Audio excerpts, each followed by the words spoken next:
Hey, this is Matt Cox, and I did a video about what I would be investing in the real estate market, and I did that video, and it got me thinking about some of the properties that I used to own, and I thought I'd tell some quick stories about some of the tenants that I had, and I actually did another tenant video, but this is one specific to rooming houses, and that I owned a bunch of rooming houses, and I wanted to tell you some of the issues that I had with the rooming houses, which are very comical looking back on it. Actually, they were comical at the time. So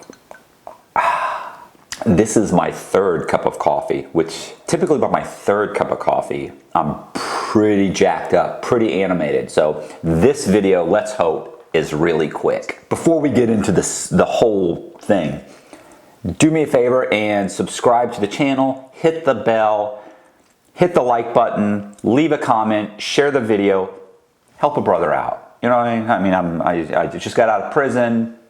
I'm trying to put things together, working on all kinds of different fronts. Some things are coming together, some things are crashing and burning.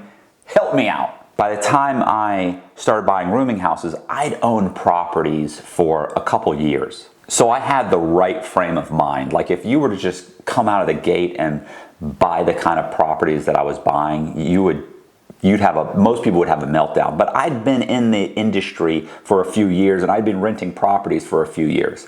Let me explain how I ended up owning a whole bunch of not rental units. I already owned a bunch of rental units. How I ended up owning a bunch of rooming houses. I've been buying and selling properties for, I don't know, gosh, I've been renting properties for 2 or 3 years, but I also was, I had owned a mortgage company, and I was now doing developing. Like we were building brand new houses, and we were buying lots, and we were bulldozing homes, and I had gone into an area of Tampa called Tampa Heights. Tampa Heights is, at that time, and really even still today, it was a pretty rundown area. And so you could buy houses back then super cheap.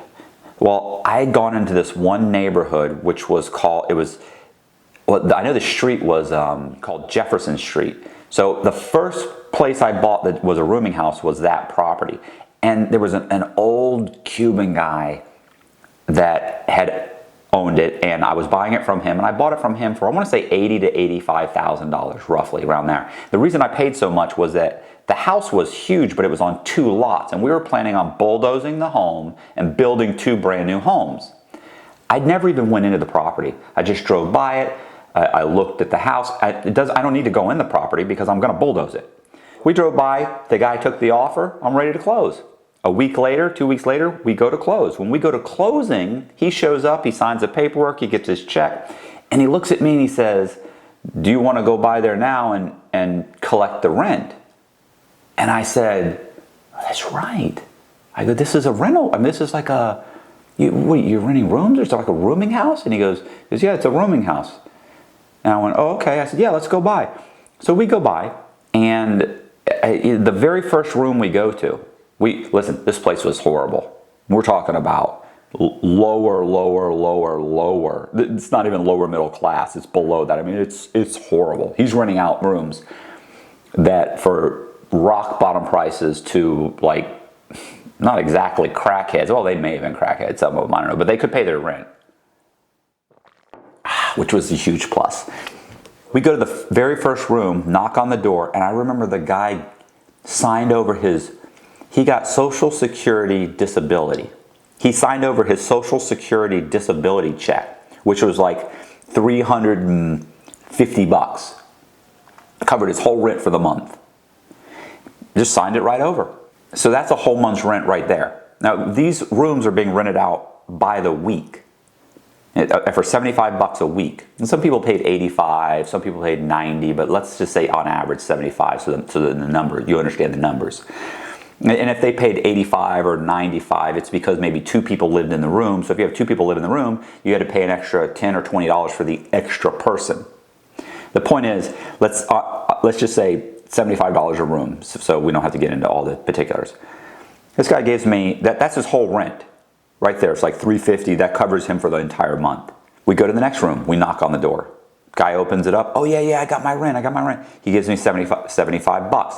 He then, I think it was him or the next guy, somewhere along the line, one of the other guys had the rent for one of the other neighbors who was actually at work. He's, oh, here's my 75, here's the other guy's 75. Then we knock on another door. This guy was like behind a week. He gave us money. Another guy gave 2 weeks in advance. By the time I walked out of there, I had over $1,000 and some odd dollars. And listen, this is what it was. There was no living room, no dining room. It was a hallway. The guy had converted the living room and dining room to bedrooms. So it was a hallway. Everything was painted flat black. The walls weren't drywall. The walls were wafer board. So you could bang them and hit them and whatever. It was a dungeon. It was what you would think of at like a haunted house would look like. Everything's black, everything's flat, everything's bolted down. We go in. There was two bathrooms, but one bathroom was actually in someone's bedroom. So there's really only one bedroom. And here's what's great. There were 14 rooms in this structure. It was actually 2 structures, but there were 14 rooms total. Do the math. Keep in mind, this is $75 times 4.3 weeks in a month. There's 4.3 weeks in a month. So it's it's 75 bucks times 4.3 times 14. That's just over $4,500. Let's take $4,500. So when I rented, when I got there, I was getting a little over $4,500 a month in rent, cash, except for the guy's Social Security check. I bought the place for like $80,000. So with taxes and insurance and my mortgage payment, literally, my payment was like $600 a month. Take $4,500 minus $600, all right? So we're at what, $3,900? Now, the first month's electric came in, and I remember it was like $1,400. So I got $3,900 and $1,400 of it's gone. And then it was another $200 for the water. And it was just like, oh my gosh. I mean, still great profit margin for a rental.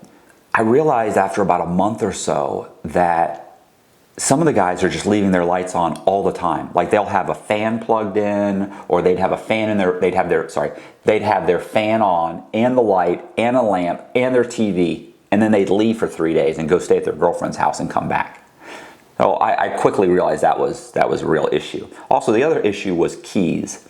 So one of the things we did was we replaced all the door handles with the punch keys so you could just open and close them.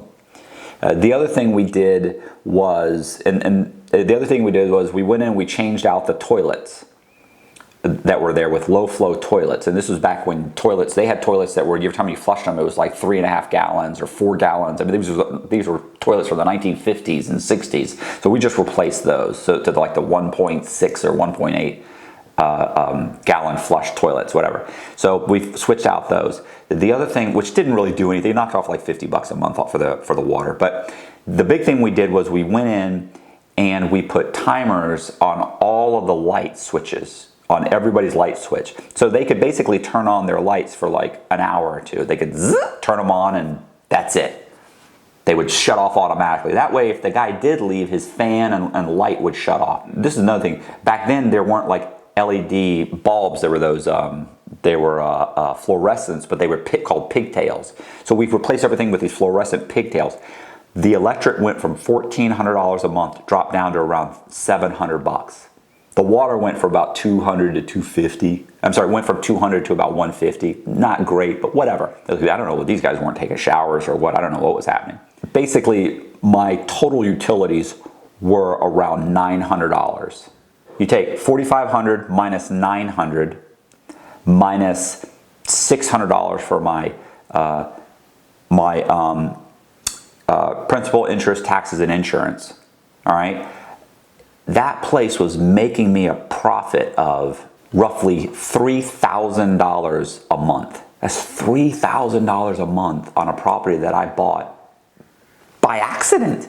So I remember after I collected that first day and I collected the rent and I walked out, I remember going back and telling this guy that I knew. He was like, "Oh, what's up? Oh, did you go buy that place? What was it, all crackheads?" And I was like, "Bro, I can't get rid of that place. I thought you were going to bulldoze. He's like, I thought you were going to bulldoze it. I'm like, I can't bulldoze this place. I just picked up like $1,000. I'm going to make $1,000. I'm going to collect like $4,500 a month in rent. I mean, I can't bulldoze this place. And then within a couple months after I'd made those changes, man, we're making $3,000 a month, and there was no way I was bulldozing that place. What we actually did was we went out and we bought a bunch of these old wood frame homes where they're huge homes. They might be a 3-bedroom, 1-bath, but the bedrooms were the size of a normal bedroom now. Like a normal bedroom now, they back in the 1910s, 1920s, they had these bedrooms that were massive. So we went and bought a few of these houses, and we went and subdivided all the bedrooms, and then we turned the living rooms and dining rooms into like 3 bedrooms. And some of these bedrooms were tiny. I mean, it was a complete. Listen, they were total eco units. I mean, they were tiny, but guys are willing to pay $85 a week for them, and so we started renting out these places. Some of these places had 8 rooms, 10 rooms. We started buying them, but you'd be shocked how many people moved into these places and were so thankful to have a place that was cheap and clean. Most of the rental units were horrible.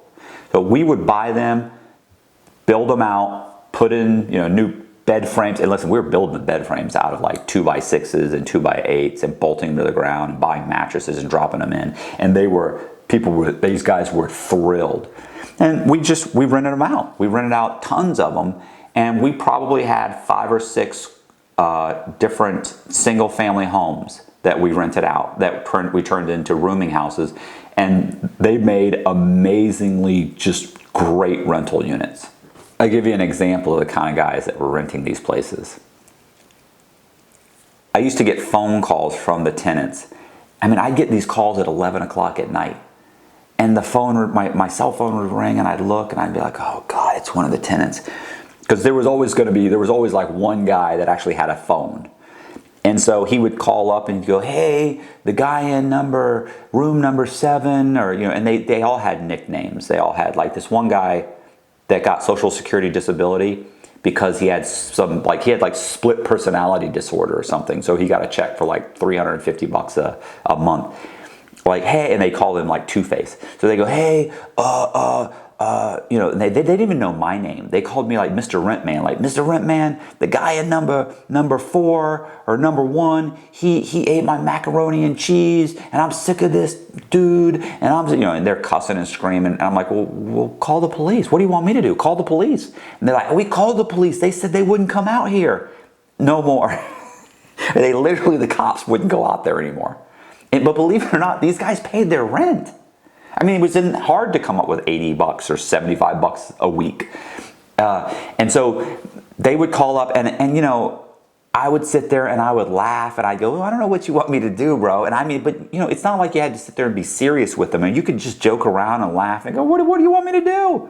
He stole your mac and cheese. Keep it in your room. What do you want? Nah, you don't understand. Like the guy literally, he had cooked it in the microwave and the microwave is bolted down. So you cook it in the microwave, and then the other guy went and actually took like the macaroni and cheese when the other guy was in the bathroom or something. I mean, these were the kinds of guys that were hanging out there. And then look, 2 days later, I'd come by and they'd be sitting on the back porch drinking beer together.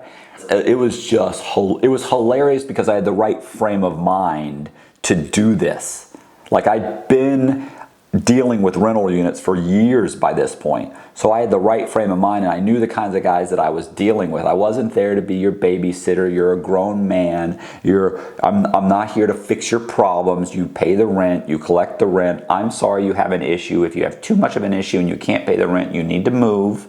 And that's just the way it is. I'm not going, sometimes I would actually get on the phone with the other guy. And then the other guy, in this instance, I got on the phone with the other guy and he's like, man, I don't know what that man's talking about. I ain't steal no macaroni and cheese. I mean, he would start yelling and screaming and I'm just laughing about the whole thing because look, they're not going to destroy the property. It's a rooming house. It's a low-end, crappy rooming house. And so you don't have to worry about them destroying the place because nobody expects the place to be in tip-top shape to begin with. And they were all happy to have a place to stay. I never once had to evict anybody. If something happened in their lives, Like if they got arrested. Well, then they got arrested, they went to jail for 30 days. Well, as soon as they didn't pay their rent, we just cleaned the place out, put all their stuff in black bags and threw it in a storage unit. And when they came out a month, 2 months later, they would call you up and be like, hey, this is so-and-so. I was in room number 7. They told me you cleaned out all my stuff, man. And they're apologizing. I'm sorry I didn't pay the rent. I'm sorry. And I'd say, hey, look, I got your stuff. Where can I meet you? And I'd bring a couple black bags and meet them at some place and drop off the bags. And look, these guys would get, they get, even if they got angry at you, what does it matter? These aren't the kinds of people that call the police or file a lawsuit or do anything. If they're like, no, you got to bring me my stuff right now. I don't have to bring you shit. You just tell them, I'm not bringing you nothing right now. I'll bring it in my convenience. You can meet me here, or you can just never get your stuff again. That's up to you. I'm going to get a lawyer. I'm going to get a lawyer. They can't get a lawyer. Even if they get a lawyer will typically, in my experience, a lawyer will write a letter for someone. If you show up and tell a lawyer your problems and you give him $300, he'll make a phone call or write one letter. But I already know that. So pay the lawyer $300, have him write me a letter, I'll write a letter back. He might even write a response letter. He might even make a call, but that's it. He's not going to take on your case for nothing. And he knows he's not going to get anything from some guy who's renting rooms. There's just nothing to get. You stop paying the rent, I thought you abandoned the property, I bagged up your stuff, I've got your stuff, I'll give you your stuff back. Listen, my ex-wife would charge him storage. Like, yeah, I'll give you your stuff. You got to show up with $100. Another example, this is actually funny. At one point, we bought like a single family home and we turned it into 4 efficiencies. So you had your own kitchen, you had your own bathroom, and it was, it was an efficiency. And we rented out the efficiencies still weekly. They paid $125 a week. And that place actually did pretty well also because we bought the place as a complete rehab and we paid like less than 20 grand for this rehab, and we dumped another 30 grand in it. So we had about 50 grand in the property. Then we turned them into, during the rehab, I don't know if you know what rehab means. It basically just means when you go in and clean it up and the construction. So during the rehab, we turned it into a quadplex, and it was 4 efficiencies. Well, I remember everybody paid like $125. So one time I went to rent out one of the efficiencies. The guy shows up and he says, I want to rent the place out. Okay, no problem. He looks through it. Great. It's he gives me $125 for the deposit. He gives me $125 for the first week's rent. I give him the key. This was on a Friday. And I leave. I came back on Sunday to collect the rent from a guy in another apartment. Like, it was actually, the door was like, the 2 doors were right next to each other. So I knock on the door. And he comes out and he gives me $125 and he says, hey, I wanted to give you the key to the place next door. And I went, the one I just rented out? And he goes, I rented that Friday. He goes, yeah. He goes, that guy left. So he gave me the key. And I went, whoa. I said, he ain't getting his money back. And he goes, no. He said, he knows. He said, he just wanted me to give you the key. And I was like, why? What happened? He goes, oh man. He said, let me tell you. He goes, that dude ain't coming back. He goes and grabs what's called the Florida Sentinel. And it's basically like an African-American newspaper. And so he shows me the Florida Sentinel. And on the front of the Florida Sentinel is this guy's wanted picture. The guy that I rented it out on Friday was wanted for murder. So he goes, yeah, man, he ain't coming back. And I was like, oh my God. I was like, wow. The guy looked at me and he said, hey, you got somebody to rent the place out? And I was like, no, you just handed me the key. And he goes, hold on. My cousin's wants to rent it. He runs down the street about a block or 2. 5 minutes later, he and his cousin come back. His cousin walks up to me and says, yeah, I want to rent the place. How much? And I said, it's $125 deposit, $125 a week. You got to give me the first week up front. Guy counts out $250. I hand him the key. I get my car and leave. I mean, that's what you're dealing with. But if you have the right frame of mind, then they make amazing rental units. By the way, both of those guys paid on time, all the time, perfect, no problems at all, ever. What happens is if you buy these places, you have a certain period of time where you kind of weed out who's coming and who's going, but you'd be shocked how many people move into a rooming house and stay there for years. Never give you any problem. It takes a little bit of time to weed out a couple of, some people will move in for 6 weeks and then just disappear. But eventually you get guys that move in and they stay for years. We had some of these rental units where we bought the properties and people had been there for 5, 6 years and they stayed forever. I got a bunch of rooming house stories that are just, in my opinion, hilarious, but I had the right frame of mind. I knew who I was dealing with. I didn't let it upset me. It was, I wasn't trying to save their lives or babysit them or do anything like trying to, you know, oh, I'm going to help clean you up and get you on your feet. Listen, they don't want to get on their feet. And here's the thing I'd like to point out. This was not, out of all the properties I owned 5 or 6 rooming houses, okay? The bulk of my stuff were condos, quadplexes, a few single family homes, but that were, they were all pretty much lower middle class. I had a couple properties that were middle class, in middle class neighborhoods, and they were decent also. But those types of properties just never really made that much money. It was more these properties that were in the lower middle class neighborhoods, those properties made good money. With that said, I don't think that would change anybody's mind, the fact that I was kind of a slumlord. But it really wasn't. I wasn't that bad. If you like this video, do me a favor, subscribe, hit the like button, leave a comment, share the video, and I appreciate you taking the time to watch. Also, wanted to mention that I have another channel. The other channel is called Cox Pop Art, and I sell paintings off of, all of my artwork is on the other channel. So do me a favor, go to Cox Pop Art. I'll leave in the description, I'll leave the link, and click over there and you can see a bunch of time-lapse videos of me painting. I also have a lot of, I have books on Amazon. I'll leave the link to my personal memoir. That's pretty much it. See ya.